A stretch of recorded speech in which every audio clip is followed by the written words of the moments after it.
But finally, that wraps up my honorable mentions list. Like I said, 2023 was a busy year. Hopefully my top 10 should be a little bit more concise as I've kind of had time to think about those. But if you want to go ahead and start, what was your number 10 game for this year?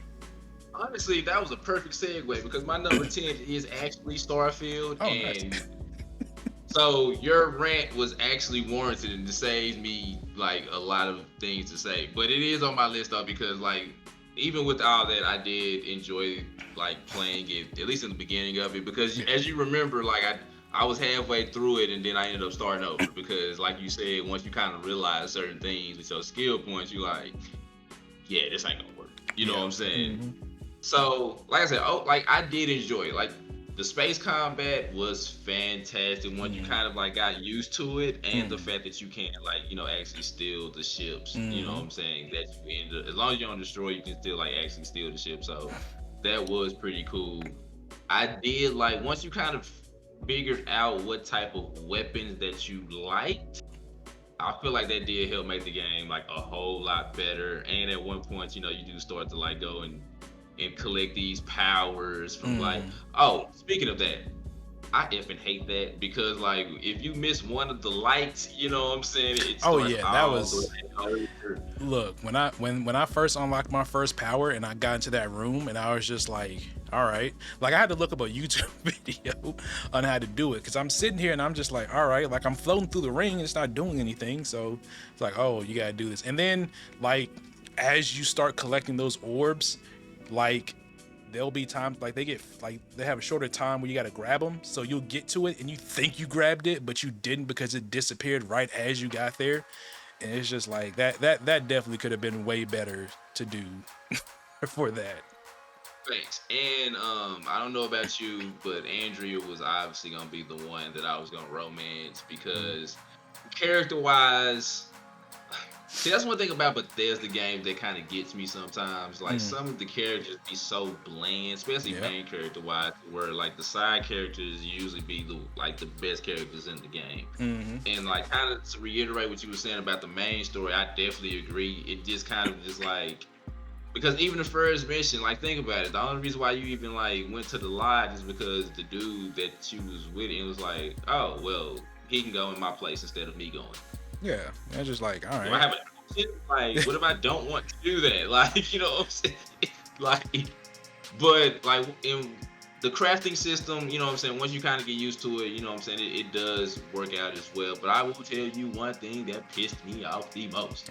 Once you get encumbered, you run slow as hell. Even with a jetpack, which is another issue because the jetpack fuel is horrible.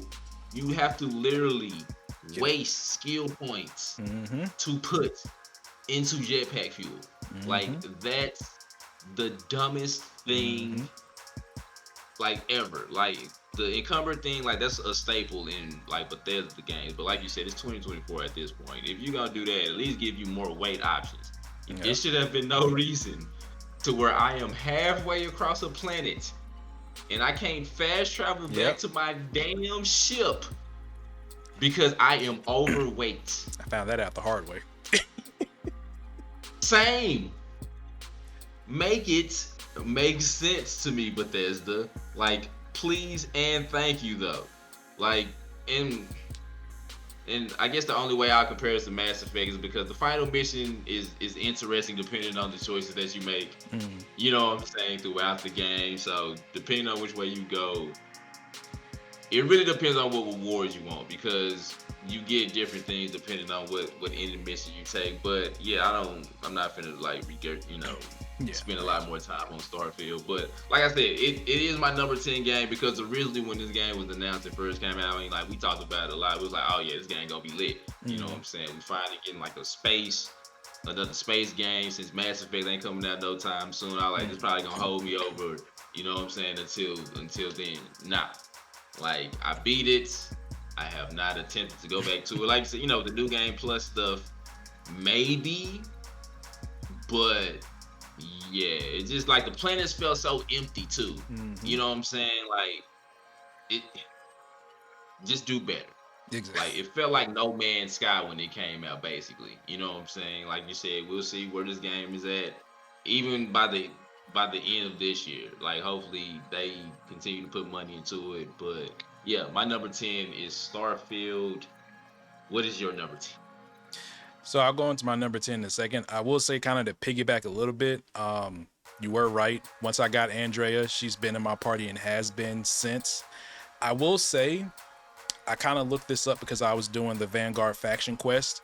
I think for each faction quest you complete, you also get a additional person that can join your party, or that you can have as Yeah, for the runner. most of them. Yeah. Yeah, for the most of them. So the person, and I just looked this up because I wanted to see how far I had in the quest line that you can unlock from the Vanguard quest. She seems cool. I don't know if she'll be as fully fleshed out as the other characters, or if she'll even have any interactions with them, but I do know that, apparently you can get an additional party member, at least from that one. I'm not sure about the other ones. I'm probably sure you can, but at least A for couple of that. them like merchants, you know what I'm saying? Like Yeah. people you can buy stuff from, like spaceship people and stuff like that. But Okay. yeah, Gotcha. like yeah. So yeah. But like for the most part, you can go around and like you had to like go around and like hire, what I'm saying, hire people Oh, to yeah. like jump on your ship and stuff. But yeah, you do get like a couple of people, but some of them is just like merchants and stuff like that, like buy weapons and stuff. Okay. Which Gotcha. is also another irritating thing when you didn't know where. Yeah, just Yeah. No, you're fine. There's no city map either, but we're just gonna leave that out for now. That's why I made that face, because like yeah. My number 10 is gonna be Grand Blue Fantasy versus Rising. I keep forgetting how long of a name that is for that game. So as I said, I wanted to get heavy into fighting games this year because I've always had like a passing interest, but I never really like tried to take it seriously. So as I said, Street Fighter 6 came out this year. I played that. Then August came and other stuff came out. So this game is basically a 2.0 version of the original game, Grand Blue Fantasy Versus, which came out in 2019. So the thing that kind of sucked about the original game was that it had horrible online netcode, didn't have rollback, and it came out like a few months before the world shut down. So people couldn't do like in-person tournaments. So this is basically Arc System Works, basically the people that make the Guilty Gear, the people that made Dragon Ball Fighter Z. They, developed this game, and they basically took everything they learned from the past couple of years and put it into this. So this has more mechanics. It has a full robust single player story mode. It has a Fall Guys mode for some reason, which is actually pretty fun. Like it's literally like Fall Guys, but with these characters as chibi characters. And the online fighting. So this game, and I know we talked about this a little bit off stream, but this is the game that caused me to buy 2 fighting sticks within the span of 2 weeks. So this is the first one I bought, right? Beautiful, restock. Yeah, but icy. Yeah, you can't. Well, yeah. But you can see it. Yeah. Yeah. See it right. So I bought this one because I had another one, and then I was like, man, I really wanted to get this other one. I got this one because this is like one of those places that only does shadow drops. So like once they're out until they make more. So this has been out since like last year. So I was like, forget it, I'll go ahead and get it. And then I went ahead and got the Razor Kitsune. There you go. Yeah, there you go. You can see. Yeah. Yeah, this like. Yeah, I like that. Look, Yeah. if you're anybody who wants to get into fighting games, I know this is a bit pricey, but PayPal has 4 for 4. It's a bit pricey, but this is probably one of the more beautiful leverless controllers, as they're called, or hitboxes that I've played.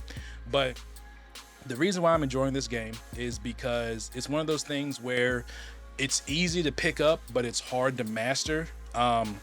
Most fighting games, kind of have gimmicks, or certain characters have gimmicks that you can use to kind of, abuse the game, or, kind of play unfairly. This game is grounded in basics. So, you got to know your footsies, which is basically you trying to get a hit in neutral. You got to know how to DP and anti-air, so people just jump in on you and, you don't let them do that. But I enjoy this game because I think I've always had an affinity for like anime-esque or 2D fighting games per se. I grew up playing a lot of the versus games, so X-Men versus Street Fighter, Marvel versus Capcom. Yeah, and this kind of reminds me of that, but just in a more anime sense. Also, apparently Grand Blue has been a gacha game for like the past decade, so this game has like a decade worth of characters and lore to put in.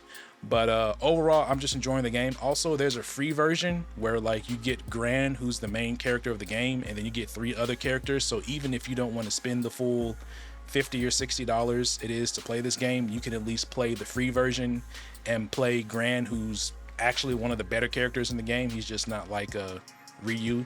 He's actually more like Ken in Street Fighter terms, because he's more of a rushdown Shoto. But overall, I'm enjoying this game. I've at least played, let's see, I bought this on the 14th of December, and I already have about 35 hours in it. So, and that's with me. That's not even with me playing every day. That's with me playing maybe like 1 to 2 hours on the weekdays and maybe playing 3 to 4 on the weekends. So overall, it's an amazing game. You're definitely going to get the bang for your buck with this one. But that's my number 10, Grand Blue Fantasy versus Rising. There we go. Like the funny part is, like every time I see that, it definitely reminds me of like the Guilty Gear game. So yeah, Exactly. that I can definitely see that. Okay, yeah, right. With it, fighting game did get a lot of love this year though. Oh yeah. Still ain't got another damn Dead or Alive game yet, but that's I mean, I think with the way they went with that franchise, I don't know. Well, yeah, that's also true. You know what I'm saying? Well, you could do some other stuff with the jiggle effects, but that's a whole different topic. We may get another beach volleyball game before Dead or Alive game. I guess it really is dead and not alive. All right, number 9. My number 9 is a game that you actually had on your honorable mentions list, which is Star Wars Jedi Survivor. You know what I'm saying? Like you said, it takes place 5 years after the first one. Fantastic. Now, me and you discussed the first game a lot, and before this game even came out, you already knew what my first question was. Did they fix the damn map and traversal system? Because the way the map was on the first game was atrocious. Yep. Like you said, they basically did everything from the first game and made this 10 times better. I love the fact that you actually start off with everything that you learned in the first game. You don't like start the game with all your skills and then you lose them and then you got to regain them and all this other dumb stuff. Yeah. So you don't get Metroid. Yeah. Oh my God. Bro, every single time, whatever. But yeah, whatever. But nah, like I said, the game was fun. I don't want to just like regurgitate the same thing you said about it earlier, but like everything you said about it was true. Everything that made the first game good, this was better. The performance issues was hell when the game first came out. You know what I'm saying? I do want to reiterate though, like the boss battles was fantastic. You know what I'm saying? Like, yes, it kind of got that little Souls-like feel when it comes to like, fights in certain boss battles, but I do love the way that they did implement it. You know what I'm saying? The story does start out slow for the most part. I'm not even gonna lie, but so I'll say this, because I know you didn't beat it, so I'm not gonna try to say a lot that's gonna be like spoiler territory, but it does start slow, and just for me personally, like I said, it's just my personal opinion, I felt like the ending underwhelmed a little bit. I've heard like I said, that's just me. Once you get there, you know what I'm saying, you might be different, but that doesn't really negate the fact though that is like this is a fantastic sequel. You know what I'm saying? Credit to Respawn for understanding the Star Wars lore. You know what I'm saying, and showing it proper respect, but. Yeah, my number 9 is Star Wars Jedi Survivor. All right, nice. So my number 9, I guess you could say it's an indie game. So my number 9 is gonna be Bomb Rush Cyberpunk. Um, so That was one of them that I took off my honorable mention list. Actually, oh, it you was just did? funny about that. Yeah. That is funny. So this game, for lack of a better words, is basically Jet Set Radio, but like made in 2023, but made like it's supposed to be on the Dreamcast. Right. It's basically Jet Set Radio, but it's actually got a quite of interesting story. And this isn't really spoilers because this literally happens within the first 5 minutes of the game. So your character breaks out of jail, like you're arrested, you break out of jail. You find this dude, street crew, he helps you out. Apparently he knows who you are. And then like 5 minutes later, you get decapitated by the main villain of the game. Yeah. And then you get resurrected because they put a random robot head on your body, and basically the plot of the game is you got to get your head back, and to do that you got to get an audience with this dude, but to get the audience you got to build your street cred up, and you can kind of see where this is going. This game does what like Persona does for me for the RPG thing, where like it's just oozes aesthetics. Like your menu is like a little flip phone from like the 2000s. The music in this game is incredible, so much so that I downloaded the playlist of this music in Spotify, and I also like now actively follow artists on that playlist and their music. So the music in the game, even if you're not into like the techno or trance, there's actually some like, I guess you call it chill hop rap songs on here that are really good. But the gameplay is a little kind of Tony Hawk-esque to me, where you basically have to go tag these things to build your credit and your meter up, and then you get into these boss fights. I would probably say the only negative thing I can kind of say is like the actual combat that you have to do in the game is a little janky and lackluster. It's cool. I understand what they were going for, but it's not the best. It's very like iffy when you do hit, and then you got like the police that'll come after you, and they got from seemingly nowhere have these like chains that'll come and connect to you if you don't run fast enough, and then to get them off is kind of a hassle. But overall, it's an amazing game. I would highly recommend if you are a fan of that retro Dreamcast Jet Set style era. Definitely has all that. The only thing I would have loved to see, and this is just what I like to see personally in these type of games that are made to be like older games, I wish it had some voice acting in it. Like that's probably the only thing. Like maybe not even everything needs to be voice acted, but at least like the main story cutscenes with your characters could have benefited from some voice acting. I also noticed that this is kind of a thing that's been going on lately with the indie scene, where you'll have a lot of indie games, how they used to do like the 16-bit pixel art thing. Now they seem to be going into like the PS1, Dreamcast, first time we've seen 3D era, because there's a bunch of other 3D style games similar to this that are like trying to be like PS1, early PS2 style games. So that'll definitely be interesting to see going forward. But overall, my number 9, Bomb Rush Cyberpunk, an amazing game, and I implore you to play it. Yes, please. And it was like difficult for me because you saw the games I left on my honorable mention list, but you remember when I was like I had took some games off. Yeah, that was definitely one of them. That game is it's fun as hell. He's not wrong. Definitely play that. My number 8 will be the Dead Space remake. So I know how you feel about horror games, so I was too scared to play the game. My heart rate. Yeah, I was about to say I understand, but number 8 is the Dead Space remake for me. So the original game came out in what, 2008? Yeah, 2007, 2008.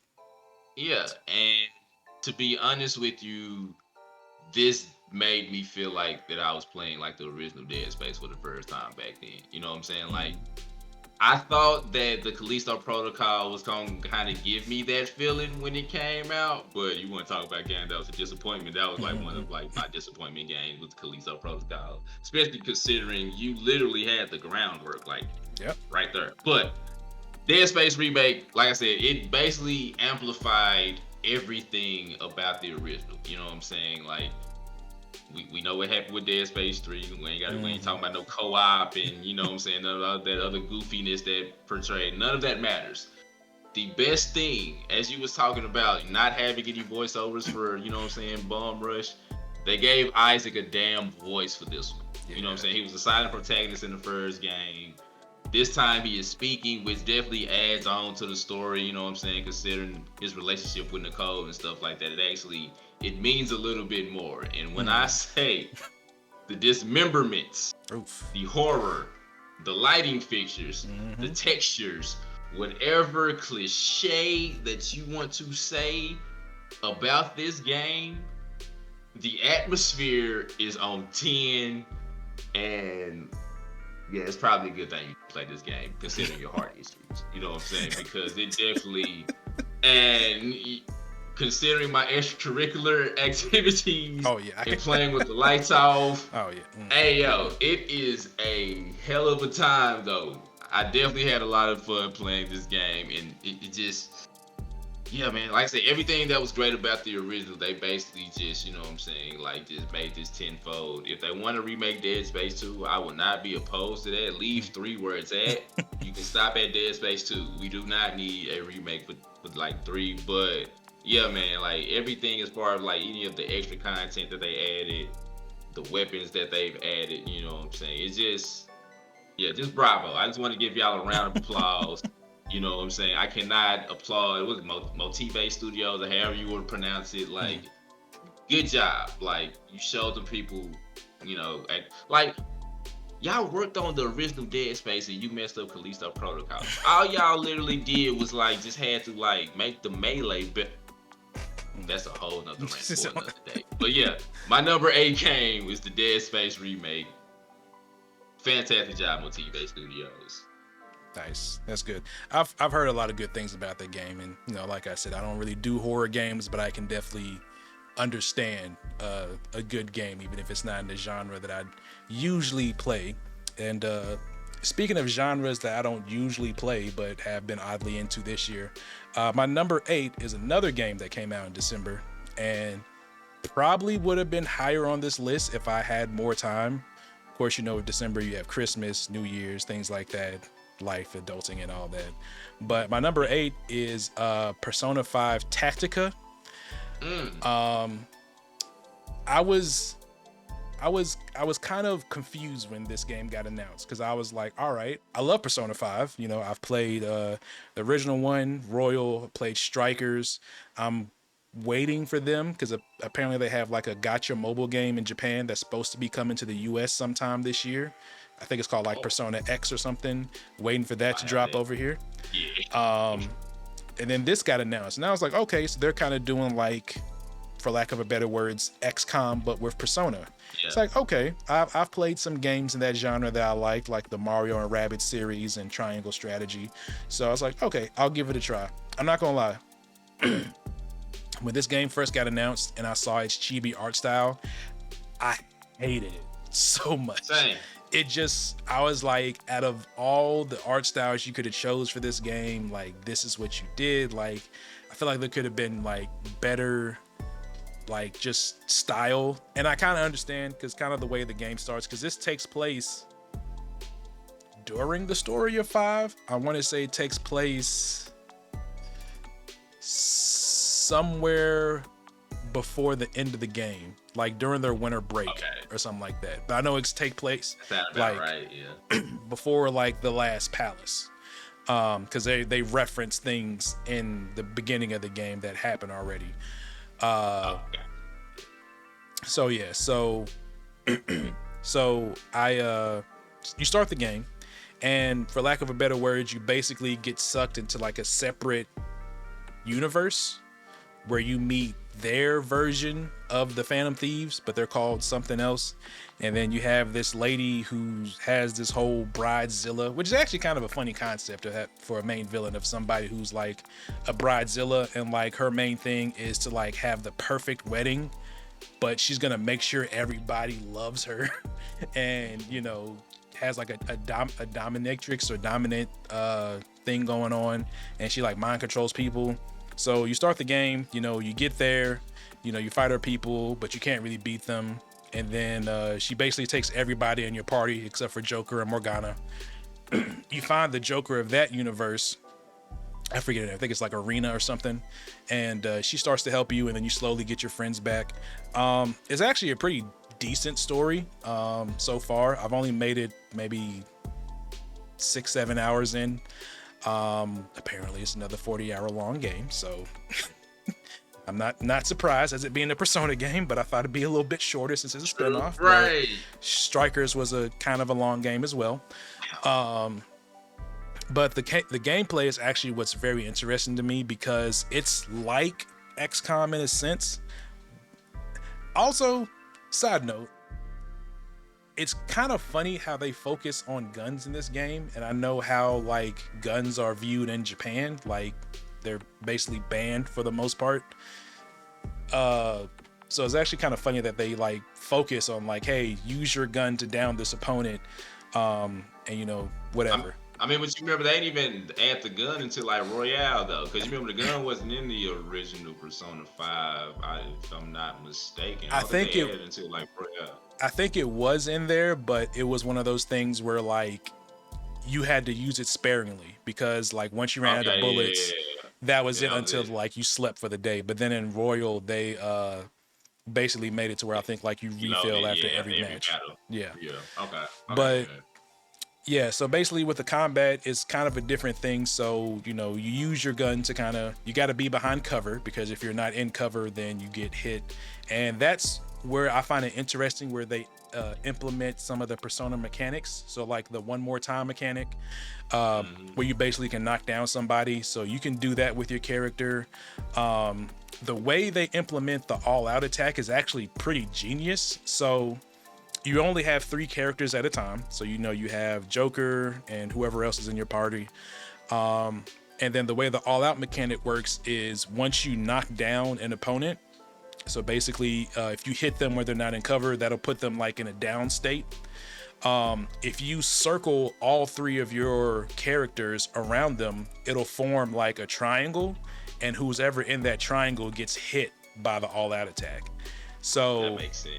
That's kind of like the crux of the game where like you're trying to plan. It's like, all right, I need to get Joker over here, so he's behind cover, and then I need to get Morgana over here, and then my third person over here. But I also got to make sure they don't get hit because they can get down too.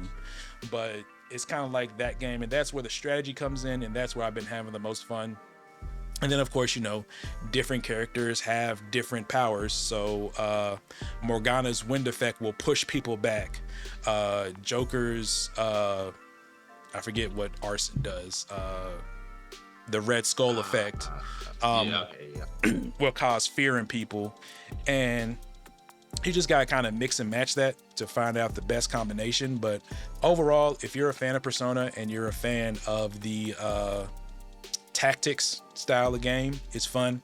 I will say, after playing for some time and actually seeing it run in real time on a screen, the art style does actually look really good once you're once you're actually playing. You get used to it, but it actually starts to look, you understand why they went with that art style, for lack of a better words. But overall, it's a great game. I do plan to finish this one eventually sometime when it permits. But my number 8 is Persona 5 Tactica. You know what this sounds like? Like you describing this kind of reminds me of when you was talking about like Marvel's Midnight Sun, because like I was kind of skeptical about that because of, the way the gameplay was. Yeah. But I'm okay. Yeah, I'm gonna definitely have to check out Persona 5 Tactica. That's like really like the main reason why. I mean, the art style, I could have got used to that, but the gameplay is kind of what made. But then like after playing Marvel Midnight Sun, I like, this game is fun as hell. So that's exactly what this sounds like to me. Like when you was talking, that's what I was over thinking about. My number 7, I am just going to run through this one because once I say the title of the game, you should already know how amazing it is. But my number 7 is The Legend of Zelda: Tears of the Kingdom. I mean, it's Legend of Zelda. And that's really all I gotta say.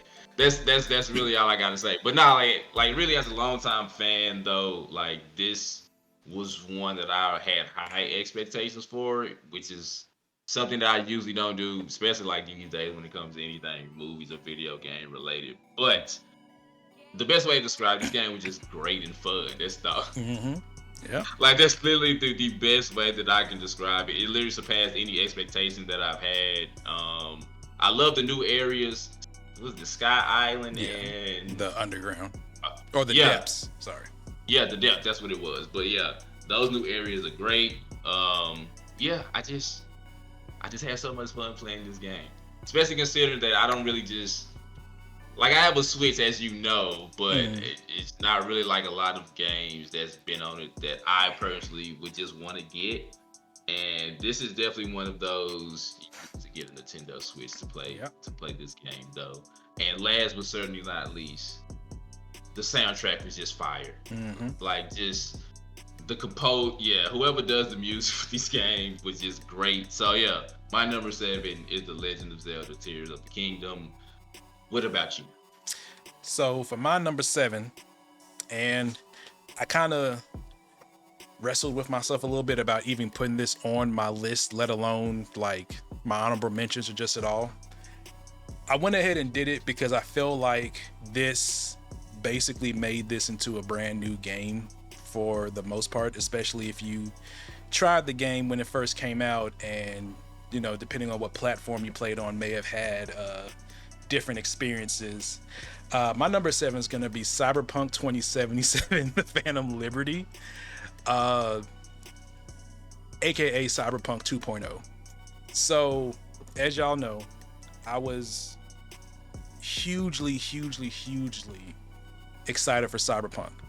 I like CD Projekt Red. I like The Witcher.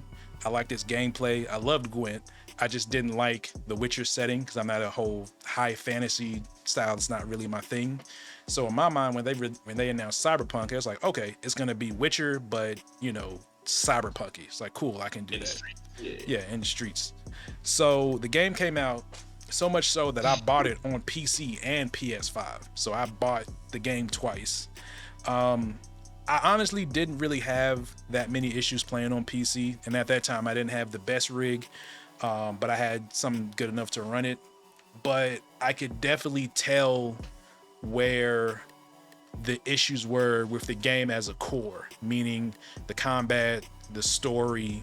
Still don't know why it was third person view, and you know you can make like I played the game almost to completion. Like I kind of just stopped after a while because I was like, okay, let me see what they do to it. And there was besides looking in the mirror, there was very rare times that you saw your person not in first person view. So I was like, I guess. And when you ride on a motorcycle, I think that was the only other time. Yeah, and when you ride on a motorcycle. But other than that, you're just first person the whole time. With Phantom Liberty and the 2.0 update, they redid everything. They redid the one thing that I had the most issue with was the skill tree, because the stuff that you would put points into did like oh, you can do 0.8% more critical hit damage or all this. Now it's like you actually can make your build. It kind of sucks though that you can only reset your stuff once. Like I kind of wish they would have just made it to where I was like, all right, you know, you can reset infinite number, or even charge me. Like I wouldn't care if you like charge me like 1,000 credits or 100 credits, kind of like they do in Baldur's Gate if you want to respec. But it definitely makes sense as far as having your builds and making them more pliable. There's a bunch of stuff, so if you care to look, there's, you know, they always put out patch notes, but there's too much to go over here. As far as the Phantom Liberty, I got a decent ways into it. It's an amazing espionage story where you're basically helping out the presidents of, it's not the United States, but I forget what it's called, the United Colonies or something like that. Idris Elba is great in it, of course, as he's always been in most things he's in. The person who actually kind of got me the most was Songbird. Songbird. Yeah, did a fantastic job. Exactly. Her voice acting was amazing. The new, what is it called? Dogtown. Thank you. Dogtown is a great place, and then kind of the side stuff that you do there makes sense for that area of the city. Overall, If you were on the fence, this would be a great time to play Cyberpunk. I kind of sad that this is going to be kind of the end of 2077 because they've announced that this will be the only expansion or extra stuff that they'll do, and then they're going to, start working towards, I think they're working on a Witcher 1 remake. And then the sequel to this. But overall, it was an amazing game. Well, now it's an amazing game. And yeah, that's my number 7, Cyberpunk 2077, The Phantom Liberty. I have no arguments with that at all. That game was fantastic. That's really the only way I can describe it. So yeah, I have no arguments with you at all. My number 6. So I was kind of going back and forth as far as like, should I put this on the list compared to another game? But I went with the other one and put this one on the list. So my number 6, it was be Mortal Kombat 1. Nice. So I was going back and forth because once again, I didn't want to have like 2 fighting games. Like I didn't want to have 2, 2 Yakuza games on there. So the reason why I went with Mortal Kombat 1 is because I just enjoyed the story way more than I did with Street Fighter 6. Because to be honest with you, the story for Mortal Kombat 1 basically feels like a updated version of Deadly Alliance to me. Like this is, I get the same feeling that I got when we was playing Deception and Deadly Alliance. So, I mean, long story short, Liu Kang is he was the keeper of time. Basically, he's just the protector of the realms now. So he basically rewrote everybody's destiny to kind of like give them their own choice of how they want to go through life. You know what I'm saying? Now, for the most part, everybody kind of like turns out the same. You got some, but now you got like some heroes who end up being villains, and then you got some villains who end up like kind of staying on the good side. So I don't really want to spoil too much. I mean, it's been on, you can go to YouTube and look at it. So, but story wise though, for all the people, this would annoyed me though. But all the people who said it didn't make sense, how the hell did the story not make sense? It's literally combined both endings of Mortal Kombat Rebirth, and that's why we have the 2 separate timelines, and that's why everything is like going the way it is. But like fighting wise, you know what I'm saying? The thing that did kind of annoy me about the last one, it felt like slow at times on the combat, but they did speed it up a little bit. I do like the fact that you kind of on some tag team stuff with it. But yeah, Mortal Kombat 1, fantastic fighting game. Now I would have said Street Fighter 6 should have won fighting game of the year at the video game on, because I feel like the online was better, but that's something completely different. But like overall, enjoyment wise, I had so much fun playing Mortal Kombat 1. The fatalities are utterly ridiculous as they've always been. Nasty as hell. Look, the game looks beautifully gross. That's like the best way to describe Mortal Kombat. But yeah, overall though, man, Mortal Kombat 1 is my number 6 game, and shout out to my boy Kenshi because, one of my gripes though, well actually 2 gripes, the voice acting. Look, I know nobody plays Mortal Kombat for like this voice acting in the story, but why in the hell did Jean-Claude Van Damme play Johnny Cage, and why was Megan Fox playing Nitara? Like, you know what this reminded me of? This reminded me when I watched the Street Fighter movie and Jean-Claude Van Damme was playing Colonel Gao. Like, why do you have an American colonel? You have this Dutch dude playing an American colonel, and then just Megan Fox just whatever with her. You know what I'm saying? That was just whatever. It was so bad that I would have rather heard Ronda Rousey play Sonya Blade again. That's how bad that voice acting was between them two. But overall, though, like I said, Mortal Kombat 1 is my number 6 game. What? Yeah, Megan Fox, bro. Because I just thought about her role in Expendables 4. My bad. PTSD. Oh yeah, definitely. Mortal Kombat was fun. I actually tried the beta because I was like, man, maybe I should try Mortal Kombat. I for the life of me, I've tried. I just can't get into like the new 3D style NetherRealm. Like the only Mortal Kombat I actually played and I actually like, excuse me, tried to get decent at was Mortal Kombat 4. But that's just because I had it on the N64. Wow. So exactly, yeah. Mortal Kombat 4, the first 3D Mortal Kombat. So like I've tried a couple of them since, and I tried the beta for this. Now it's just like I can't get down with it. Just feels too stilted. Like I understand it's a certain feeling they have, but yeah, I've tried. But my number 6. Before I don't know if this makes sense, but they kind of feel like now they kind of feel like they just heavy. You know what I'm saying? Exactly, like maybe like compared to like playing Street Fighter, like Mortal Kombat just feel like everything just feels heavy. Exactly, like it has a certain weight. But it still has like that NetherRealm stiffness, as I call it, when it's trying to fight. So yeah, no, I got you. I know exactly what you mean. Yeah, I got you. All right, so my number 6 was a game that I enjoyed, but I haven't beaten it, but I'm close to beating it. I'm actually trying to finish it right now to make more space on my PS5 because the games that I need to play are very gigabyte heavy. My number 6 is Final Fantasy XVI, which I've heard some people say is the best Kingdom Hearts game, because I'll say it like this. As somebody whose favorite Final Fantasy is Final Fantasy VIII, as somebody who loves turn-based combat, when Final Fantasy basically went the action route, I've not been a fan of. I did not like Final Fantasy 15 at all. I thought Noctis looked cool, and all those other, boy band mates were cool, and Arden seemed like a pretty cool villain. But I've just never really been a fan of the newer Final Fantasies. So when this one got announced, I was like, all right, cool, I'll play it. It looks cool, but you got the guy that worked on the combat from Devil May Cry on it. Like it feels like, and it does, and it's fun. You get your 3 Titan ability, or your 3 not Titan abilities. What are they called in the game? I forget. Your summons and stuff. Yeah, your summons. You get your 3 summons that you could do at a time, and then you just do it. I feel like I've cheesed it now, where like I got the Phoenix summon and I have like the little fireballs. Yep. Then I'll switch to Garuda and just throw that big wind tunnel, and then I'll switch to Titan and just do that big rock punch, and I just like rinse and repeat. But it just feels satisfying to do.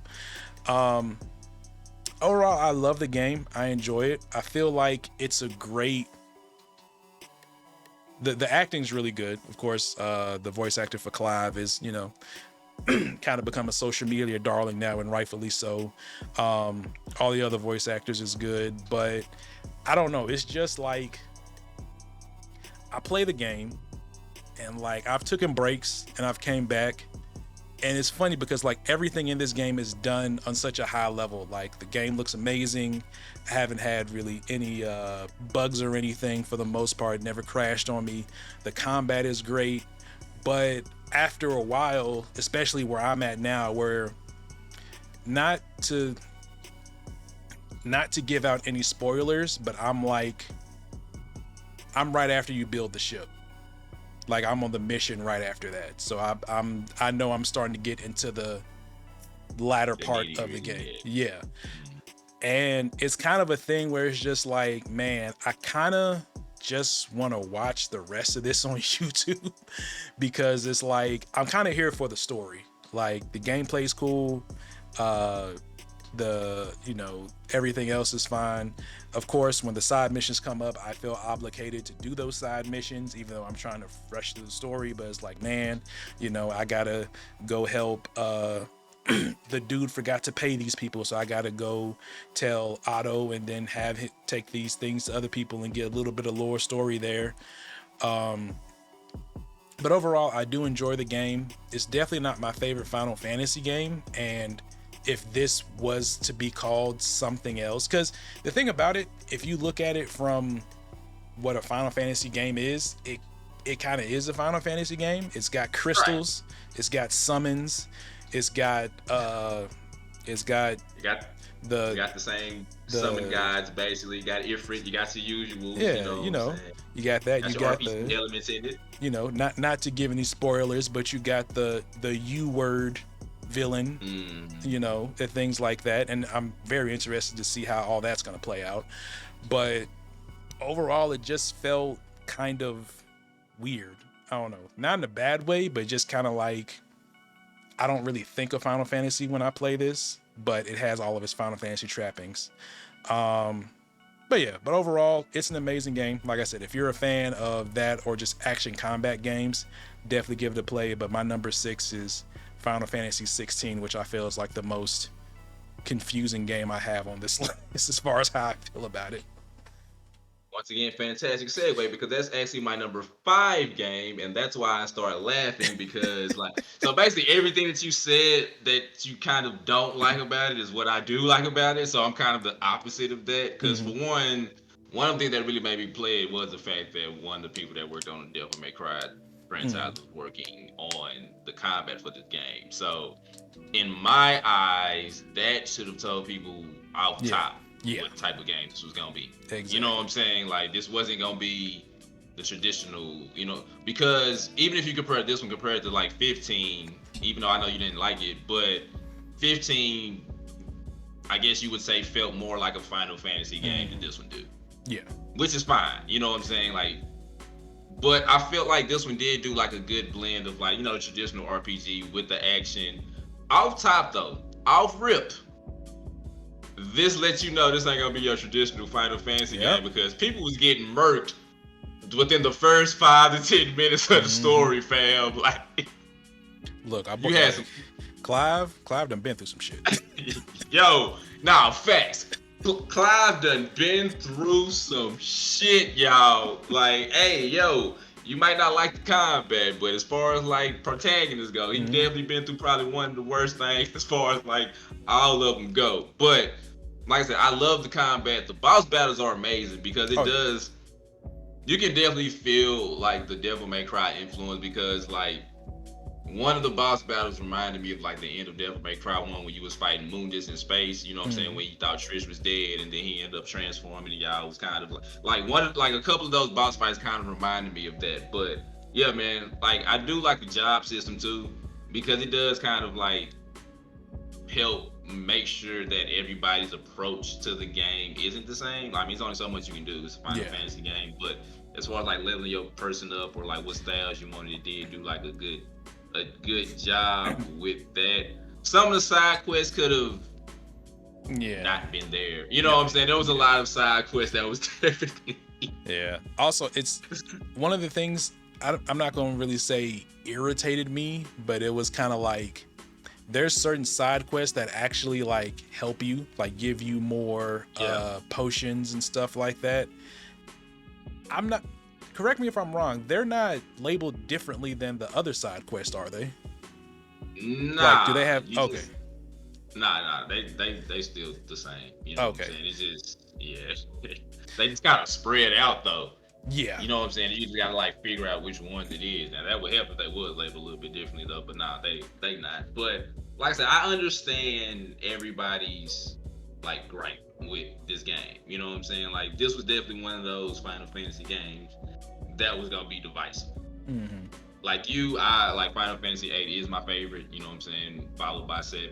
Yeah, you can probably throw 7 Remake in there at this point. But so, and I don't know, and I think that's probably something that probably hurt this game too, with Final Fantasy VII Remake coming out. You know what I'm saying? Like last year, a couple years ago, people probably was thinking that it was, even like with Crisis Core Remake being put out, maybe people thought it was gonna be more like that. Which, once again, if you like pay attention to who making the game and stuff, like, you should have known it was gonna be like in a more action field. Now, granted, I agree with you. This one is way more in an action field than 15 was. Like, I honestly, like, I like Final Fantasy 15. I'm not saying it's like one of my top ones, but I enjoyed it for what it was. You know, once they fixed that chapter 13 BS, because that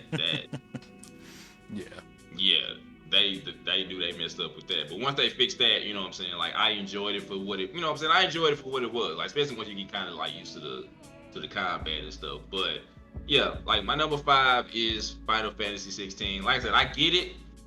I totally understand why a bunch of people were just like, it doesn't feel like a Final Fantasy game. And yes, I agree. Like, if they would have named it anything else, it probably wouldn't have gotten as much negative vibes, you know what I'm saying, from it, because, you know what I'm saying, the name attached to it. But at the same time, though, for people like me, it helped me buy it, to be honest with you. Because if you look at this game, like maybe if it was named something else, people probably wouldn't even thought about getting it. You know what I'm saying? We saw a few original action RPGs that then came out, and they didn't do so well. God's fault. But you know what I'm saying? But so I think that's probably Babylon too. But I think that's probably like one thing about it. But like I said, number 5 is Final Fantasy 16. I enjoy it. I love it. I'm not gonna lie, probably not gonna go back and play it again no time soon, considering everything else that's about to, like, you know what I'm saying, come out. But yeah, that's my number 5 game, Final Fantasy 16. All right, cool. So my number 5 is, I believe, is your number 7 or 8. Is the Legend of Zelda: Tears of the Kingdom. So Number 7 for me. Number 7. Okay, I knew it was one of those. So the reason why I have this on here, now I think we talked about this.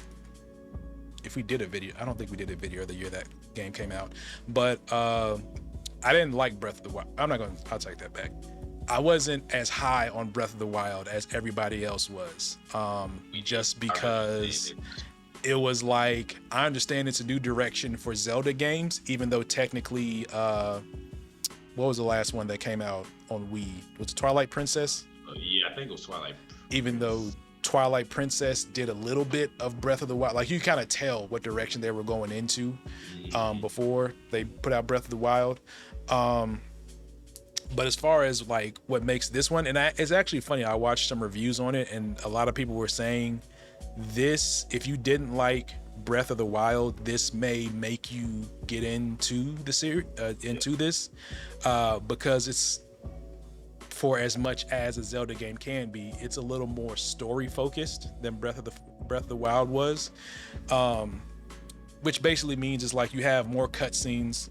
Characters, I feel, have more use, especially the beginning. This beginning, one of the best beginnings I've seen in a Zelda game, or maybe in a game in general. Like, just, and it's funny because they just, like, you put in the game, you got the screen, it just says press start, and then bam, you in the cave. It's like, just start. It's like, no, you ain't messing with no settings, you ain't looking up nothing here, just start and learn basically. And I don't know if it's just because, you know, this came out 6 years after Breath of the Wild, and I'm 6 years older and maybe more mature to appreciate this, but the exploration in this game was just like amazing, especially as somebody who I maybe played maybe 10 or 12 hours of Breath of the Wild. I don't think I did any of the 4 beasts. So that can kind of tell you like how far I got into the game, where I just kind of ran around and just like did stuff. But in here, it just seems a lot more concise, especially with the tears, the dragon tears, which is, I'm almost done collecting those, and the way that I see that that's going to be going as far as the story goes is just like, all right, I see what y'all doing, Nintendo. I exactly see what y'all doing. But overall, I feel like this is an improvement of every way of Breath of the Wild, giving you new mechanics with the Ultra Hand, just being able to basically create. It's like when this game came out, like the social media sphere was just filled of just people coming up with crazy ways to get around. I've seen full mech death jet pilots, jet fighters people have created. The interesting ways that I've done a shrine, and then I look online and somebody did it completely different. It's just like, it feels like it's like they intentionally wanted you, for lack of a better words, break the game, but within their rule set. But overall, I do enjoy it. My only nitpicks, and I kind of understand why they still have it, but I'm still not a fan of the weapon breaking system. Just because, like, what I do is I'm like, all right, I killed this monster, I got this horn or whatever, I'm gonna put it on this strong weapon. I'm not gonna use that weapon until I absolutely have to. So I keep creating weaker weapons, and then it's like, well, and then swords. And another thing is like, like maybe a few weeks after the game came out, I found out that you can use your shield as a boogie board or a skateboard. So now whenever I just go around, I just want to skate everywhere, but I can't because that also damages the shield. So also fun fact, if you get a piece of meat and you freeze it and you put it on your shield, it makes you go super fast when you're skating. So I would just like, you know, kill an animal, throw a freeze arrow at it or throw a freeze something, put it on my shield, and then just like be like, you know, Sean Whiting everywhere. Sean White, yeah, just moving. Just moving everywhere. But yeah, overall, it's an amazing game. I know there's still a bunch of stuff like, you know, there's the depths. Honestly, I've done a little bit of the depths, but I've mainly just been kind of doing stuff in Hyrule. I haven't done too many of the Sky Islands. There's also, and I ran into one of these randomly, and I didn't know what it was until it killed me like 20 times. Then I looked up what it was. I forget their names, but it's like the big ass dragons that you just see standing. I know what you're talking about. Yep. Yeah. I ran into one by Hyrule Castle and I was just like, he looks like he's tough. Let me see if I can go over here. And I started shooting arrows at it. It just nothing happening. Now I'm just like, and you know it's bad because it just had question marks above it. Yep, exactly. That's to let you know right there. Okay, I'm assuming you're probably for the end of the game, but I'm just gonna put a pin here because I'm gonna come back because I want my fade. But overall, if you're, you know, if I'm pretty sure if you've played this game or, you know, are a gamer in general, you've either played or thought about playing it. But like I said, Tears of the Kingdom is definitely one of those games that you can play forever, or at least the next couple of years. I will be interested to see. Hopefully, sometime we'll get some news this year. Whatever the Switch 2 is gonna be. How, because I can kind of imagine that they either re-release this game or they be like, hey, buy the Switch 2. Oh, by the way, we put out this patch that makes Tears of the Kingdom run at, you know, 60 frames or be more stable than what it is right now. But that's my number 5, sorry. Legend of Zelda, Tears of the Kingdom. That game, this chef's kiss, man. That's why I was like, some games are console sellers, and that's definitely one of them. Look, this, you know, another side tangent. Like I said, I got my Steam Deck. I basically over this past week and weekend put emulators on my Steam Deck. I didn't do it because one, I feel like it's kind of wrong to do that, but there's a Switch emulator you could put on there, and I've been debating about maybe messing with it just to see how Breath of the Wild and Xenoblade 3 runs on an actual console with power and, you know, not at 30 frames per second, but, you know, I mean, it's your Steam Deck. Yeah, we'll look into that maybe another time. I mean, yeah, let me know how that works out when you do it, because it sounds like you're gonna end up doing it. But yeah. My number 4 is actually a game that was on your honorable mentions list and that I pretty much gave away earlier. But it is Like a Dragon, the man who erased his name. You know, like I said earlier, it's basically the story of what Kiryu is doing between Yakuza 6 and Like a Dragon. And yeah, man, this boy been basically on some secret agent type stuff going on. So basically got 2 fighting styles now. Well, I guess you can say 3 technically, but agent and then I forgot what the other one's called, but it's basically like his his OG brawler, you know what I'm saying, style. Once I figured out how many wires it takes and how to, you know what I'm saying, throw the little helicopters and stuff. Well, I sent you the videos. Hey, I was doing all types of combos on people, you know what I'm saying? But script wise, so I know you haven't beat it, but I will say this, man. I gotta put my Terrence Howard voice on. Say, man, the ending to this game, it might get you. Because yeah, it was one of those. I mean, we play Yakuza games, you play Yakuza games, so you know it's always that one moment you be like, oh damn, you know what I'm saying?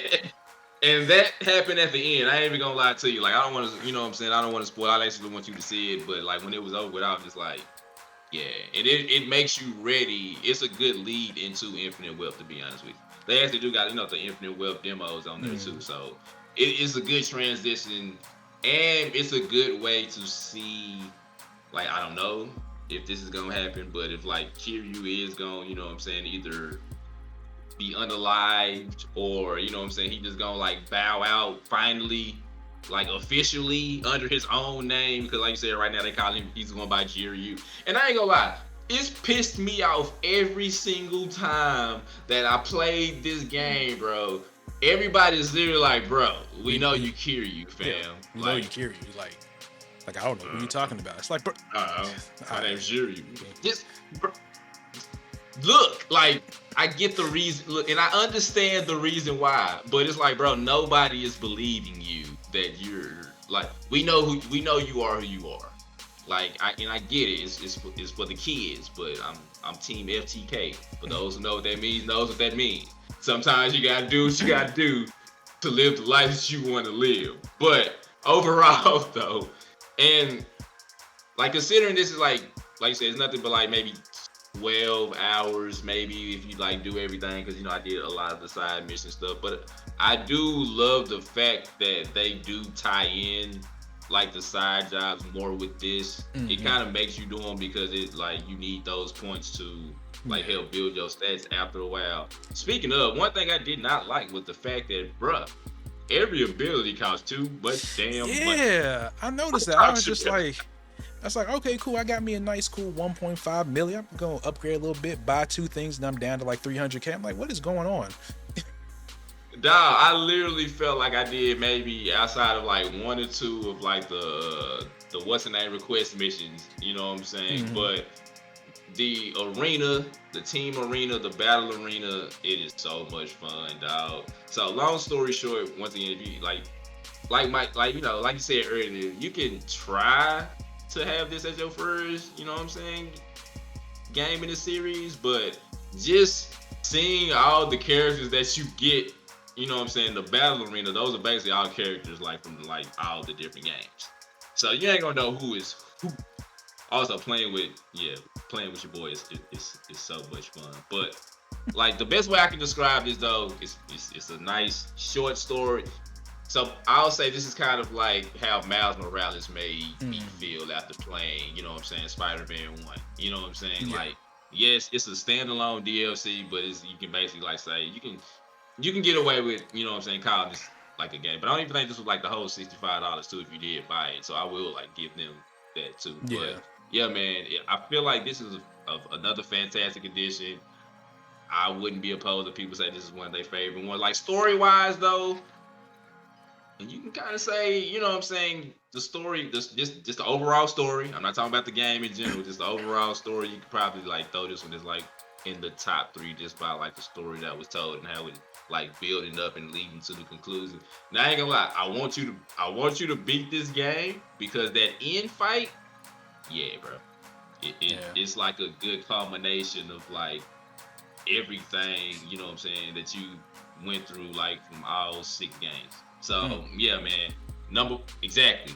That's why I said I want you, even though it pissed me out because he still kept saying he was Joryu, but yeah, that end fight was like one for the ages. So yeah, my number 4 is Like a Dragon, the man who erased his name. Okay, yeah, I think what I may do now that I'm thinking about it, I may wait till like a week before Infinite Wealth comes out and then just kind of blast through the game. So like maybe a day or 2 before it comes out, I can finish it and then just go, straight directly into it. So but that'd be good. Please, yeah, that ended. Yeah. So for my number 4, is a game that also came out earlier in the year, February. Is gonna be Octopath Traveler 2. So I've always had a weird relationship with the Octopath Traveler games. Well, the first one and this one. Just because I love the combat in these games. These games look amazing. I love the combat. The only thing is like, and a lot of people have kind of said this, is that it doesn't feel like a quote unquote party RPG, because you basically pick a character and then you just go around recruiting the other characters that you can get. But it's more of a thing where it's just like, hey, I met this random dude who's doing this, will you help me on this? And they don't really feel connected like an actual party in an RPG typically does. It's for the most part it's the same in this game, but they have added little segments where you'll go to a point in a map and they'll be like, hey, there's a special scene with these two characters where you'll go and like help them do some side quests or talk to a family member. You may have like one fight or something, or it may just be all dialogue, but it kind of does help them actually be a party more together. But as far as this, Octopath Traveler 2 basically does everything the first one does, but again, better, kind of like we said with Jedi Survivor, The Fallen Order. The characters, I do feel these characters are a lot more likable than maybe a couple in the first one. In the first game, there was maybe only 2 or 3 out of the 8 that I really cared for, even though, I did all 4 of their chapters. And in this one, I feel that I'm for the most part, I've only completed maybe 2 or 3 of everybody's story. And then the way I do it is like I get a 4 that I like, and then I just do all their stories together. And then once I'm done with all their stories, I get the other 4. I may keep like one in the party just so I can level them up, but then I get the other 4 and then I go through and do their stories kind of like as separate teams. So that makes sense. So yeah, it's definitely a lot of game time and gameplay you can get out of this. Also, the music in this game is fantastic. I forget the person that makes it, but definitely the battle themes and just the going in between areas music is just fantastic and a joy to listen to. But overall, it's an amazing game. If you like this style of game, just know what you're going to be in for. And I've looked it up, because this is the first reason why I didn't quote unquote complete Octopath Traveler 1, where basically you complete everybody's story and then there's the end game dungeon, which for y'all that don't know, in the first game, you had to basically fight the final boss for each person's chapter in a row without dying or losing. back to back to back to back to back to back. Then you had to fight the final boss, who I think had 2 or 3 phases. 3. Yeah. Okay. We had 3 phases. And once I saw somebody do that, I was like, I'm never going to do that. Like, I'm just not going to do that. I think it's the same way with Octopath Traveler 2.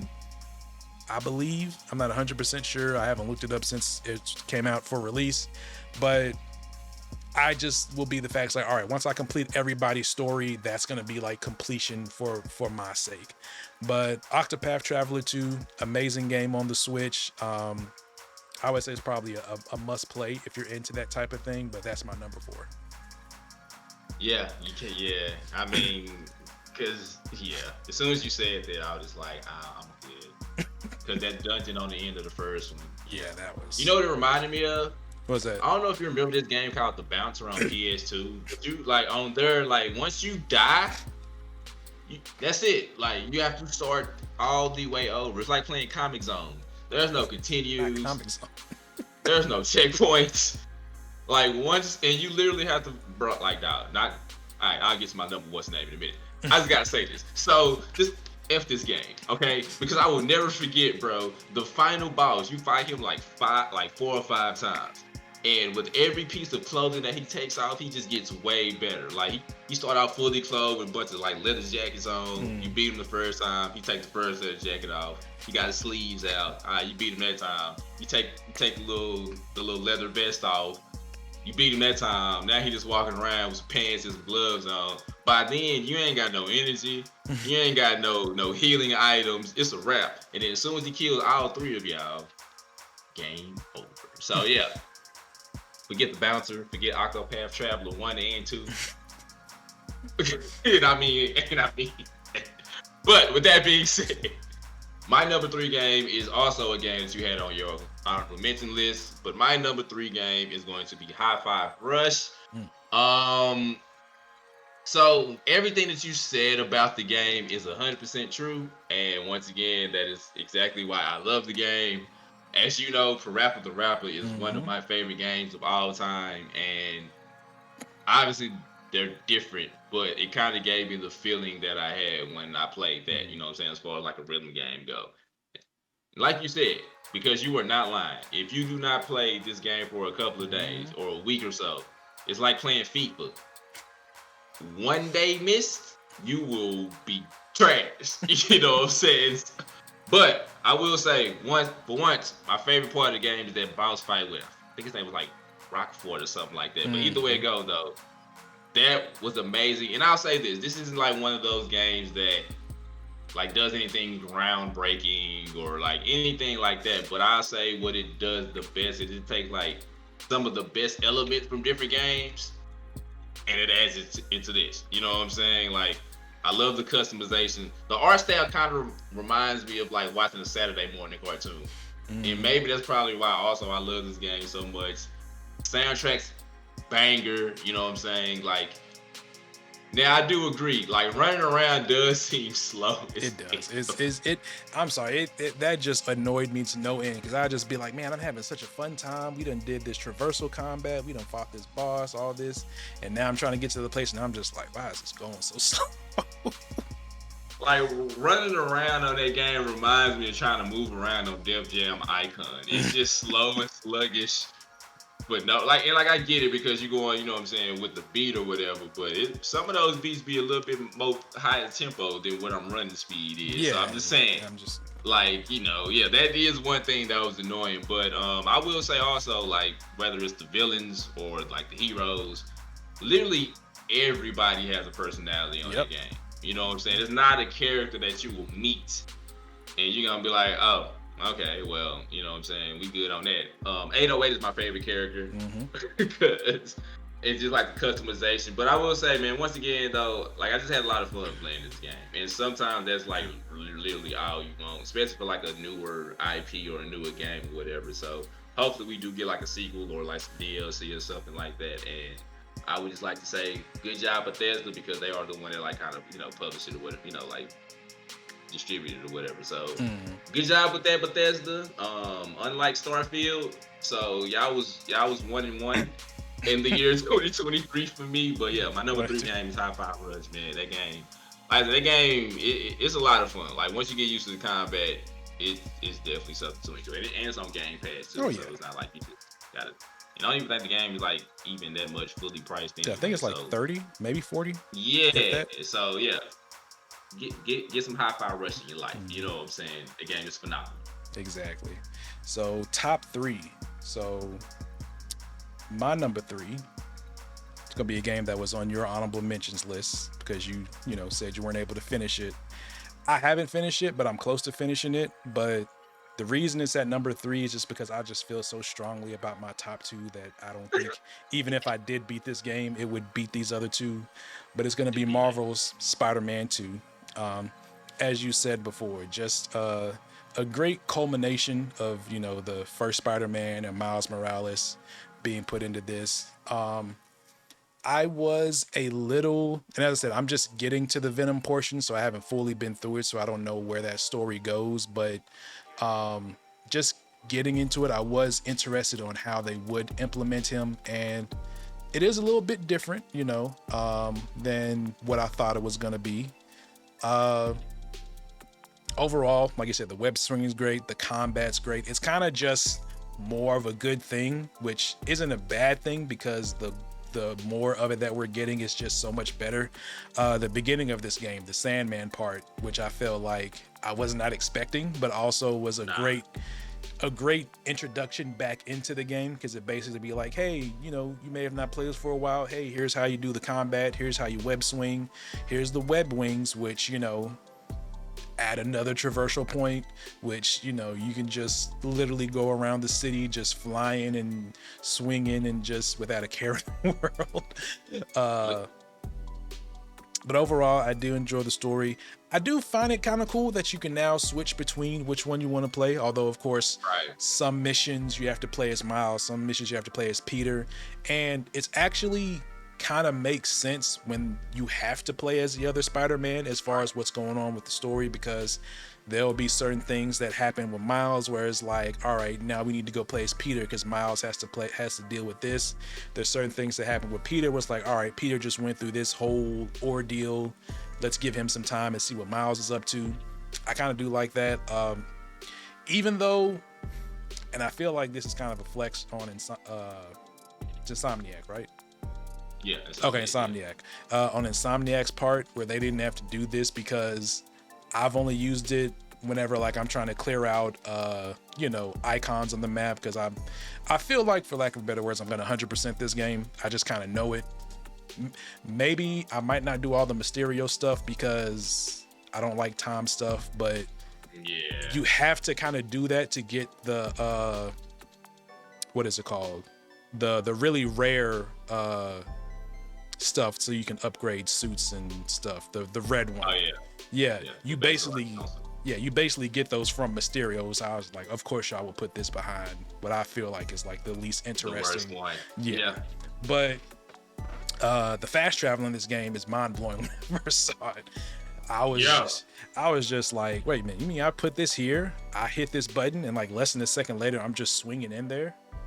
And I was just like that, like it kind of blew my mind, because like that's the first time, which of course they did the Ratchet and Clank Rift Apart where we saw that, but now we actually see it in the Spider-Man game. And like I said, I don't use the fast travel that much because I'm usually swinging around, but if I'm trying like to do some side missions and I just want to get there instantly without, the minute or two it takes to swing, I'll do that. But yeah, overall the story's been great so far.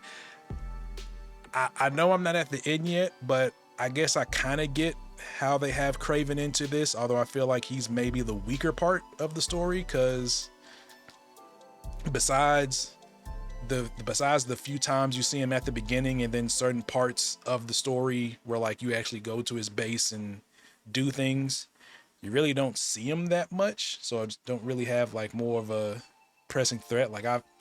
I felt like, the symbiote was more of a present threat in certain parts than he has been even before, Peter got it or whatever. But overall, it's an amazing game. If you love the Spider-Man, then, it's definitely a must play. But that is my number 3 Marvel Spider-Man 2.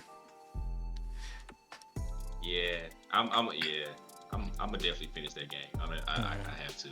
You know what I'm saying? There's no other way. Also, even though they're still in it, the Mary Jane missions are now not as bad because she has a stun gun. Oh, okay. I was about to say, like, come on, man. So that was my worst pick.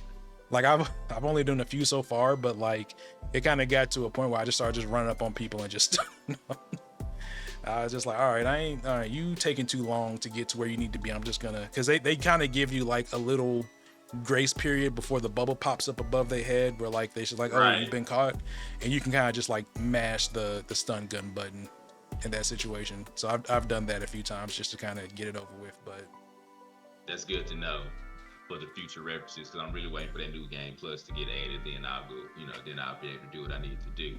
Now I'm not gonna lie, my number 1 and my number 2, I took a lot of time trying to like flip flop on which one I was gonna have. But my number 2 game of 2023 is the Resident Evil 4 remake, because god dang it, that game was fantastic. Like they jumped it off Resident Evil 2 remake, amazing. Resident Evil 3, divisive. You know what I'm saying? I'll let people form like their own opinions on that one. To me, they took out the best part about it. But Resident Evil 4, which in a lot of people's eyes was a game that did not need to be touched, because you could argue that game was basically perfect for the most part, outside of a few things. This game not only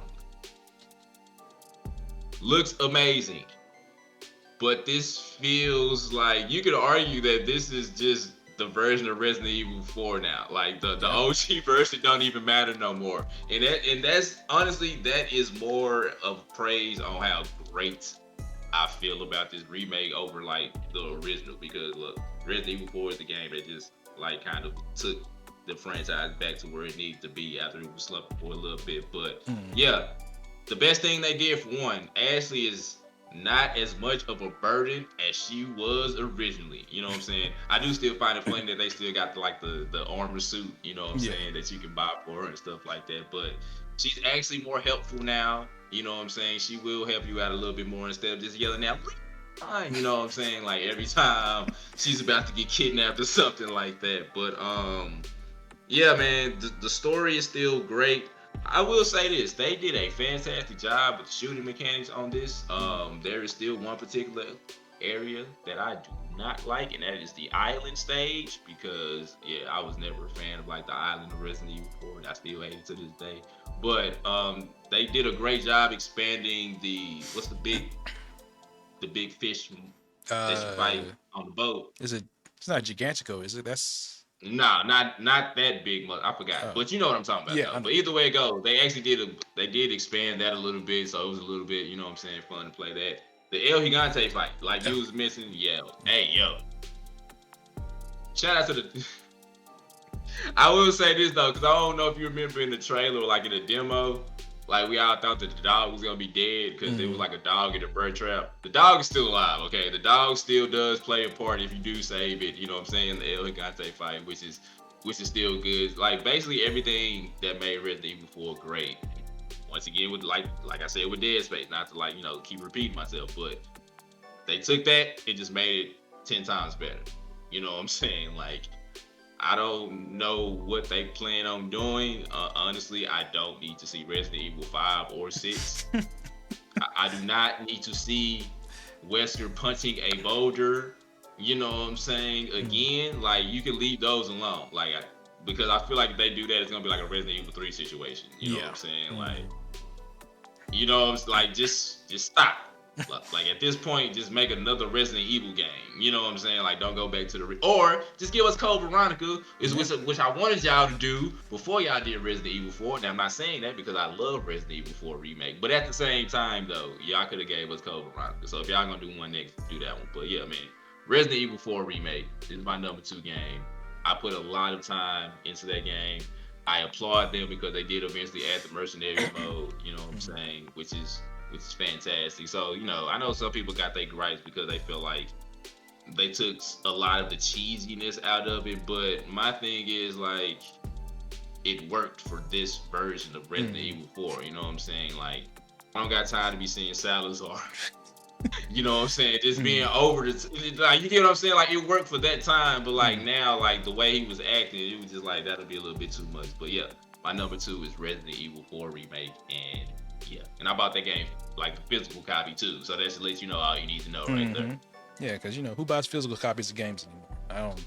They don't even sell them. They don't even sell them at Best Buy no more at this point. So yeah, clean house with them. I'm talking about Chelsea's naked out there, son. Yeah, but yeah, Resident Evil 4 remake was definitely a good game. Like I said, I don't play those type of games, but I definitely watched a good chunk of that game on Twitch or YouTube. I like keeping up with the Resident Evil story. I don't play the games, but I like keeping up with the story, seeing where people are at, how things have changed from the original. My number 2 is a game that I was aggressively looking forward to. I played a good chunk of it, haven't finished it because it came out around time other games came out. It's actually on your honorable mentions, but it is Sea of Stars. When I mentioned the Super Mario RPG and I was like, man, I wish there was another game I was playing. While playing that, this was the game. Just because this, for lack of a better words, is kind of a homage to that style of game. You play as these 2 characters. You can choose male or female. I don't think it has any bearing on the story, maybe just besides a few dialogue. Some dialogue of that, but as far as like that, you basically have them for the majority of the game. And they basically have to fight this big evil. I didn't know this until like right before the game came out, but this is made by the same people that made The Messenger a couple of years back, and this is actually a prequel to that game. I think this takes place before, because as you know, whenever I get like really invested in a game, I go to the Reddit and read about it. And a lot of people have said that there are like Easter eggs and hints to things that happen in The Messenger that happen in this game, or that are in this game. But overall, y'all know I love me turn-based combat. It's my favorite genre of RPG. So this has that where You know, you can fight your enemy, you know, you do your regular attack, you do your special moves, you have team combo moves that you build up a meter and get. One of the cool things that they have is like when you hit an enemy, you'll see orbs drop on the ground, and then you can, you know, for lack of a better word, suck in those orbs. I couldn't think of another word to say. Suck in the orbs, and then and then they'll power up your next moves that you do. They also kind of have like a break system, kind of similar to like an Octopath, where like your opponent will have a certain damage type, and if you do that to the opponent, it'll break them, and then they'll take more damage and they'll miss a turn. Overall, I'm enjoying the game. They have this mini game, which I for the life of me forget the name, but it's a cool mini game. It's a little bit more RNG-ish than I would like to you know, have, but it's a cool thing to kind of play around on the side when you want to, you know, take a break from doing the story. The only nit I have with the story so far is, again, with these style of games, and I know, you know, development can be other things, I kind of wish the game had voice acting. Like, I've learned that's just a personal thing that I have, but even if it doesn't have it, it's my number 2, just tells how much of a good game it is. Also, if you plan on playing this game, just know the first couple of hours of this game is a slog. Kind of basically the game starts like right after the tutorial, but you get to a part and they'll be like, oh man, y'all remember when we trained for 10 years to get to this point? And then you basically go back to when your characters were kids, and then they basically had to train to become these warriors, but they don't like skip through the training. You're actually there. And this is like teach you how to do combat, and there's like a little mini dungeon that you go through and everything, but it's very dialogue and lore heavy. So it takes you at least like maybe an hour and a half to get to the actual game proper. But once you do get there, you know, you'll enjoy it. You can cook, you can craft, you know, there's secrets and all these other things. I believe there's a couple of secret bosses too, but overall, I'm enjoying this game. Again, you know, I have a Steam Deck, so I've been playing it on there since I've got it, but it's on Game Pass, it's on PS Plus. Like, if you have any sort of subscription services of those, you'll have a way to play it. But that's my number 2, Sea of Stars. Can't go wrong, though. And you know what's also funny is the fact that it's also why we be like, yeah, we don't know what each other's gonna have, because you can have a game your honorable mention is one of your high games. Like my high power rush is number 3. That's your, you know what I'm saying? So that's why I just be like, yeah, this is gonna be completely different. This ain't gonna be your other type of, you know, top 10 list. But my number 1 is probably something that you probably figured out, considering everything else that has been mentioned so far. I have put a lot of hours into this game, and it is a game that you had on your list earlier, but my number 1 game of 2023 was Cyberpunk 2077 2.0/Phantom Liberty, because god damn it, that's exactly what this game should have been from the beginning. Yep. You know what I'm saying? Like, just like you, we both went through that struggle. Was excited for the game, like you said, CD Red, you know, Project Red, loved everything. I'm a Wisher. I was like, oh yeah, cool. And just the environment in the trailer, got Keanu Reeves being a part of it, you know what I'm saying? How could this go wrong? And then when the original came out, you was like, this is everything that went wrong with it. And you gotta also remember too, I played it exactly when it first came out. You waited until there was a few more patches, you know what I'm saying, before you kind of got to it. So I went through the original struggle all the way until now. And when I say these are 2 completely different games, these are 2 completely different games. Like, yeah, I mean, the story for the most part is still the same, you know, RPG. But, you know, the story is still the same for the most part. But gameplay wise, this is not the same game that came out originally. Like, for one, the weapons is just way better. Like, you can actually, you know, you got vehicular combat now, which is something that wasn't in, you know what I'm saying, the original. Just the skill points, like you said, like the way you can distribute your skill points and stuff now makes it so much better. And no lie, the updates that they did to this game, it make you want to do a melee build.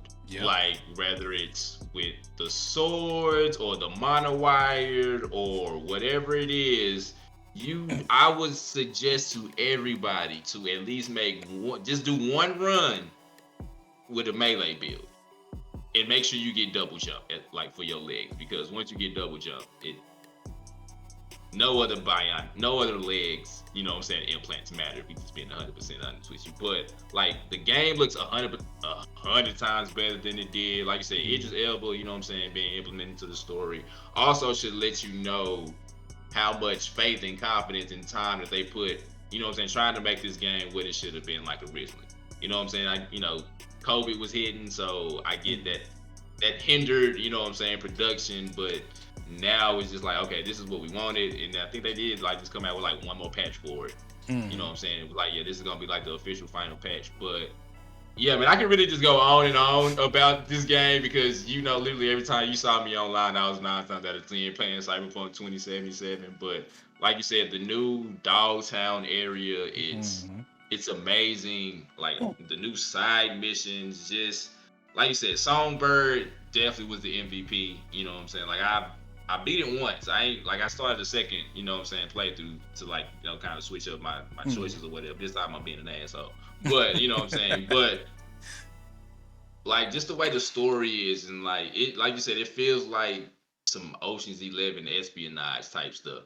You know what I'm saying? So yeah, man, Cyberpunk 2077 2.0, that is my number one game because yeah, I can't really say enough about it. You know what I'm saying? Hey, Starfield, you see how they do the weight system? That's how y'all should do y'all weight system if y'all gonna, you know what I'm saying? Do what Cyberpunk did. Like, see what they did and be like, oh, we need to do that. Cause like honestly, I think maybe like once or twice I've like went overweight on Cyberpunk since the update. But other than, you know what I'm saying?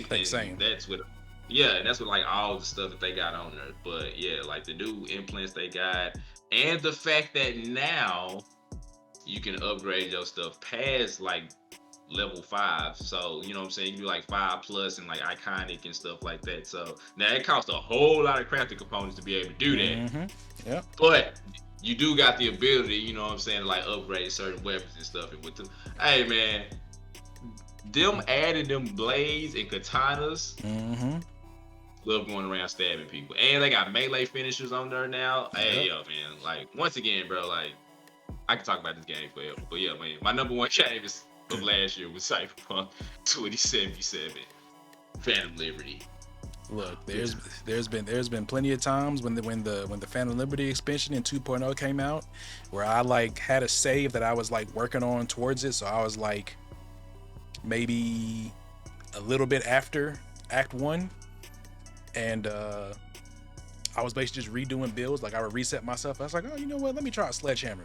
Like, you know what? Let me try pistols. Let me try assault rifles, which, side note, I feel like, the game's great, but I still feel like SMGs and assault rifles are the worst weapons in that game. But that's just me personally. Like I had enough points to where I maxed out the SMG and assault rifle tree and it still felt bad to shoot with. So that's shotguns are amazing. Yes, they are.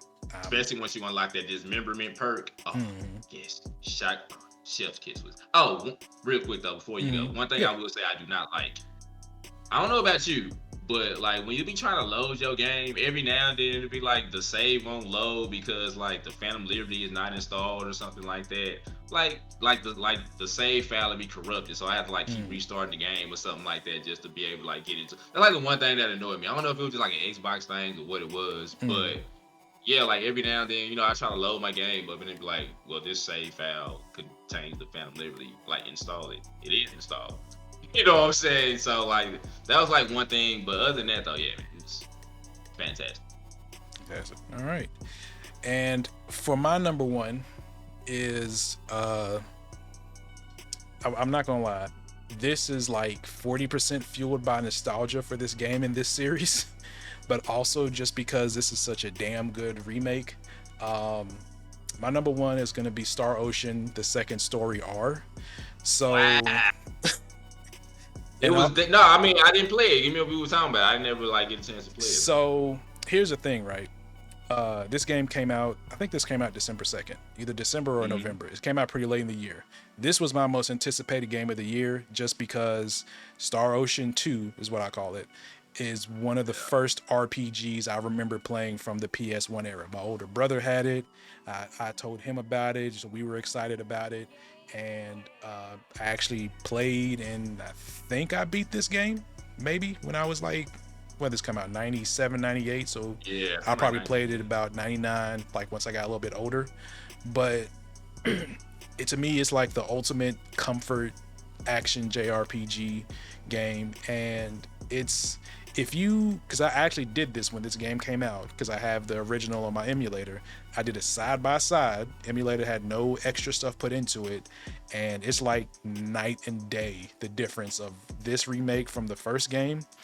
Not even like, just besides the graphics, which is like, amazing. I really hope if they ever do a Chrono Trigger remake, I want it to look exactly like this. Like, I feel like this is how all those 16 8-bit game remakes, this is how it's like. It looks, it's because it's, with like Octopath, you have like, they call it 2.5 HD. This is like that, but like with 3D backgrounds and moving, and the lighting just looks amazing, and characters have idle animations, which is really cool. And then when you get into the combat, it's just so amazing. But the thing that I love most about this game is, while it is a story of its time, it's pretty much the typical thing where, like, you play as Claude or Reyna. If you play as Claude, you're basically a part of this space search federation group that goes and looks at planets to inhabit. Your dad's the big captain, and you're like the son of the captain, so everybody's like, oh, he's only here because he's the son of the captain. So you kind of have like this, you got to prove yourself thing. So when you go to a planet and you find this alien artifact, it basically teleports you to Reyna's town and her quote unquote planet and or time frame. No spoilers, but basically when you get there, her and everybody else thinks you're this hero of light because there's this, big giant everything. Basically, how most JRPG are, it becomes like a small town problem, then a big town problem, then it becomes a world problem, and then you gotta like fight a god at the end of the game. So it's kind of like that for the most part. But in this game, you get to recruit party members, and depending on who you started as, there's certain party members you can get and can't get. Depending on certain people that you recruit, there are other people that you can't recruit, and it's just a whole thing. And I would advise you, if you do plan to play this game, look up all the party members and what they do, because if you go into this blind, if you get the first party member that, I'll take that back. If you get the second party member that you're able to get and not knowing, you're going to be left out of two really good party members that you get later, but they're more complex on the stuff you got to go through to get them. But the thing I love most about this game, and I love most, is like, I love when I can just break a JRPG. You can either do that by over leveling, or in this case, because this game, and I guess it's been a while since I played this, but I forgot it had such an extensive crafting and like job system. And not the job system of like different classes, but the job of like, you can be a cook, you can be an alchemist, you can be a appraiser, so you can find these things, and if your appraise level is high enough, you can get like really rare armor or just stuff to sell. But basically, I got this thing called a goodie box, and it basically gives you random items. And I learned that if you save scum, you can basically get the most powerful weapons in the game through this. So I did it with Claude. So now, like, whenever I fight stuff, I'm like two-shotting it for the most part. So yeah, and I'm still, for the most part, a ways through the story, but overall, it's an amazing game. I bought it on PS5, so now I have like the whole Star Ocean collection, like 1 through 6. And it's great. I implore you, if you love these type of things, or if you're even interested, just buy it, because it's great to look at. The voice acting is really good too. I know the original game had voice acting, but I don't know if it had this much. Like, pretty much like everything besides very small interactions you have with like side characters is voice acted. Other than that, it's a great game. Also, and this is just my personal take here, I feel like, I know the Star Ocean Divine Force was the last main game that came out, and it was good. I enjoyed it for what it was. I kind of feel like if they made the next game like this, it may be a bit more popular or hit more with the series, because Star Ocean games started off here and then they went 3D with like 3 and 4, and then 5 and the 5, which is Faithlessness and Integrity, which is a horrible name. Wasn't really the best, but just idea square going forward. But that's my number one, Star Ocean, the second story arc. I am shocked, but not shocked, if that makes sense. Considering all the games you've played, I probably would have thought that would have been number one, but I'm also not shocked because you are a big Star Ocean buff. Not yet. I like that. I need to play that too. See, that's what I'm saying. Like, 2023 is like the year of the backlog catalog. Yep. You know what I'm saying? Like, so 2024 might not be no better, but yeah, it's definitely a bunch of games that still has not been either completed or even touched yet. So yeah, fantastic list. I like it. So but that's gonna be our top 10s for the year. Like I said, 2024, we're looking forward to have more games coming out, especially starting at the end of this month and going into February. Before we get out of here, you have any closing remarks or things you're looking forward to? No. Well, as we all know, Persona 3 Reloaded comes out in February. I think February the 2nd, and then we have Final Fantasy VII Rebirth, February the 29th, the day after my birthday. I'll be taking a PTO day for a couple of days when that comes out. We have Like a Dragon, Infinite Wealth, which, as you know, I am definitely ready for that. So yeah, those are just like the one that, like, off the top of my head. I think Tekken supposed to come out like in Tekken the comes out on the, I have a list here, 26. Yes, I think that's coming. Yeah, same day as Like a Dragon. Bastards. But yeah, that's what I'm saying. So yeah, like, we are like jumping off this year, you know what I'm saying, like with some pretty good heavy hitters. So yeah, those are just some of the ones that I'm looking forward to the most. How about you? Same. Like I said, Like a Dragon, Infinite Wealth, Final Fantasy Rebirth. I had like a little list here so I can make sure I'm not too behind. Grand Blue versus Rising. They actually have an RPG that's coming out on February the 1st, Grand Blue Fantasy Relink, which by looking at gameplay kind of reminds me of Tales of Arise that came out a few years ago. So kind of that thing. So yeah, I might want to play that. So that one I'm definitely looking forward to. Other than that, just everything else you named. The Prince of Persia, The Lost Crown is coming out in like 2 weeks. From early previews, I've heard people say that's actually a really good game. So it's like a 2D Metroidvania style. This one, a little bit more. It looks pretty good, and also there's a black person as the main character, so they got brand new points with it. Literally.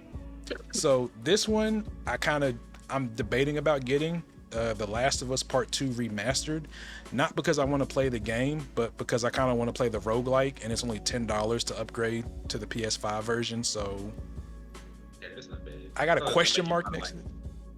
I thought they was gonna make you buy I thought they was gonna make you pay for the game. Oh, that's what we all thought, but they were like, nah, if you already own it, you can just pay $10 and upgrade to the to the PS5 version. So okay. So yeah. I don't know about that. I mean, it's only one reason why I want to play it again. It's not for the reason you would think. I just want to see a particular event happen again, just so I can laugh. No. To a main character. And I'll just leave it at that for the people who haven't played The Last of Us 2, or who is looking forward to watching The Last of Us Season 2 on HBO Max. I don't want to spoil that for them either, but yeah, there's something that happens to somebody, and the situation isn't funny, but I laugh at it. So I'll just leave it at that. It'd be so funny if they did Season 2 and they changed it from the game. Bro, if they would lose, man, say, y'all bet not. They just probably, you know what? I'm not even gonna go there. Continue, sir. My bad. No, you're fine. Yeah, but other than that, that's all I got for so far that I would, for sure want to play. I'm kind of looking forward to Tekken as well because I played the demo and I'm just like, I can get into this. I have Tekken 7, but I don't think the online was that good, so that's why I didn't really play it that much. It would. Yeah, Sure. but Tekken 8 is looking to be good, but yeah, but that's our top 10. Like I said, we'll have links to our stuff down below and also the list down below if you want to TLDR or DW, whatever the phrase is. But I want to appreciate you, Dom, for coming and hang with me, giving our opinions and lists on a great year of gaming. And, we'll see what happens in 2024. Money gonna be spent. That's what's gonna happen. That's I feel like ever since, after you turn 18, that's just a constant. But we appreciate y'all for watching, and we'll see y'all later. Peace.